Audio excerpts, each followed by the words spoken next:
Hello everyone and welcome back to the Armenian News Network, the latest about Armenian news and Armenians all over the world in English. Today, let's talk about an interesting topic that will interest any Armenian.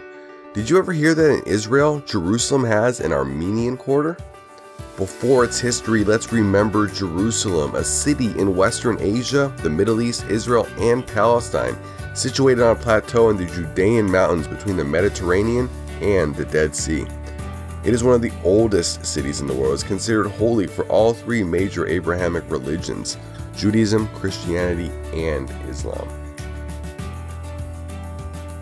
The city straddles the Green Line between Israel and West Bank. Both Israelis and Palestinians claim Jerusalem as their capital, as Israel controls the entire city and maintains its primary governmental institutions there, while a Palestinian National Authority and Palestinian Liberation Organization ultimately foresee it as a seat of power for the state of Palestine.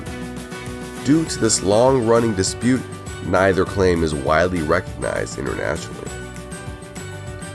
Now let's see when and why there are Armenians in Jerusalem, Armenia. The Armenian presence in Jerusalem dates back to the 4th century AD, when Armenia adopted Christianity as a national religion and Armenian monks settled in Jerusalem. Hence, it is considered one of the oldest living diaspora community outside the Armenian homeland. Gradually, the quarter developed around the St. James Monastery, which dominates this quarter and took its modern shape by the 19th century. Now, let's know more details. The Armenian Quarter is believed to have its beginning in the 4th century AD, when a small group of monks and pilgrims settled in the area in order to be near the Upper Room, a building on Mount Zion, traditionally considered the gathering place of early Christians. The current St. James Cathedral is believed to be on this site. The Armenian Quarter began to take shape just prior to the Crusader period, 1099 to 1187 AD, when Armenians settled in appreciable numbers in the vicinity of St. James Cathedral, the jewel of churches, which historically is proven to exist at the time. The current configuration of the cathedral comes to us as a result of renovations made during the Crusader period. Some current sanctuaries in the area are believed to predate the Crusaders. The ages of some of the buildings date from different periods thereafter. Over the years, Armenians have made many other contributions to the city. They established the first printing press in 1833, the first photographic workshop in 1855, and their Holy Translator School was the first co-educational school in Jerusalem. This unique little outpost has also chosen to remain on the Julian calendar.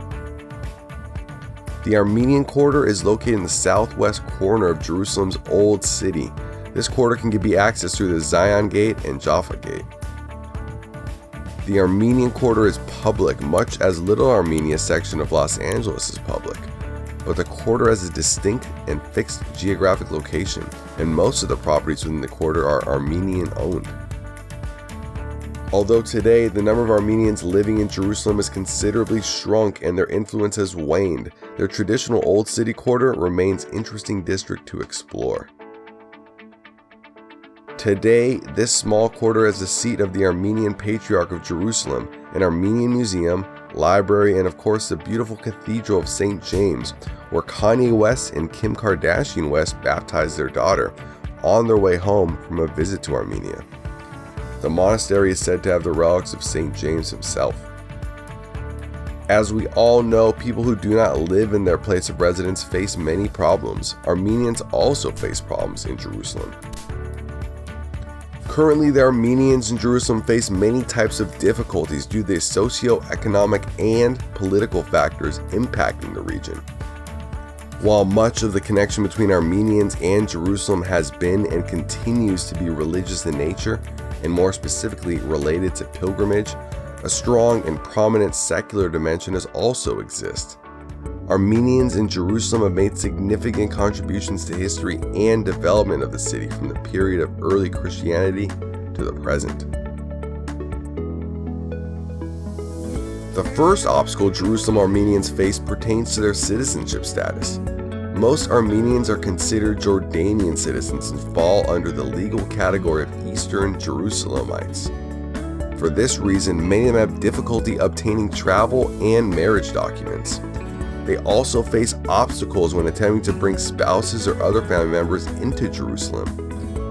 The depressed economic environment discourages and makes it difficult for Armenians to open up and maintain business in Jerusalem. Housing also remains one of the biggest obstacles facing Armenians in the Old City. Not only is space limited because of overpopulation in the Old City, but real estate is very expensive. Most Armenians, given their current income, simply can't afford to maintain their primary residence there. Moreover, Armenians living in East Jerusalem would find it virtually impossible to obtain a house in West Jerusalem due to exorbitant costs and their citizenship status. The Armenian dialect spoken in Jerusalem is highly distinctive because it was geographically relatively isolated from the rest of the Armenian-speaking world, and Arabic has a significant influence on it. Those Armenians whose ancestors came from Turkey following the 1915 genocide speak Turkish-influenced Western Armenian. Thus, we have reached the end of today's topic. If you want to know more interesting stories and facts regarding Armenians, please leave a comment, like, follow, and subscribe. Bye-bye. Lav Minask.